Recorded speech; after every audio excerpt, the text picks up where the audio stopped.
A 79-year-old male came in last night with symptomatic bradycardia. In the ER, he was found to have complete heart block. He was emergently rushed to cath lab where a transvenous pacer was placed. After that, he came up to the SICU where I was working. But shortly after getting there, he went into VFib cardiac arrest. We did ACLs for 2 rounds, and then I was able to get him back.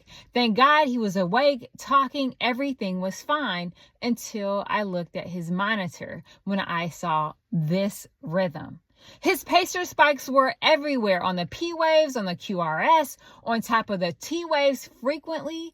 What is this going on with his pacemaker? Undersensing and ROT phenomenon. It occurs when the pacemaker fires on the T wave during repolarization. This can lead to VFib and VTAC. You definitely don't want that, and neither does your patient. That is exactly what happened in my patient last night, leading to his cardiac arrest. So I checked his sensitivity. It was set at 0.8 millivolts. But cardiology originally set it to 2 millivolts. I don't know what happened, but it was at 0.8 when he arrived to the ICU. Failure to sense occurs when the pacemaker doesn't sense the patient's own intrinsic beat and it fires at the wrong time. Think of the pacemaker sensitivity like the pacemaker's eyesight. The lower the number, the better the eyesight. It's more sensitive. The higher the number, the worse the eyesight. It's less sensitive. Here's the part that throws everybody off. Increasing the sensitivity makes the pacemaker less sensitive.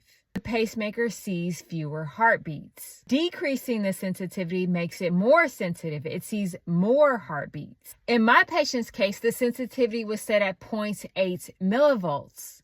The pacemaker was too sensitive in picking up on the tiniest deflections, including the T wave. But because his pacemaker was failing to sense, his pacemaker spike landed on his T wave, known as ROT phenomenon, causing him to go into ventricular fibrillation.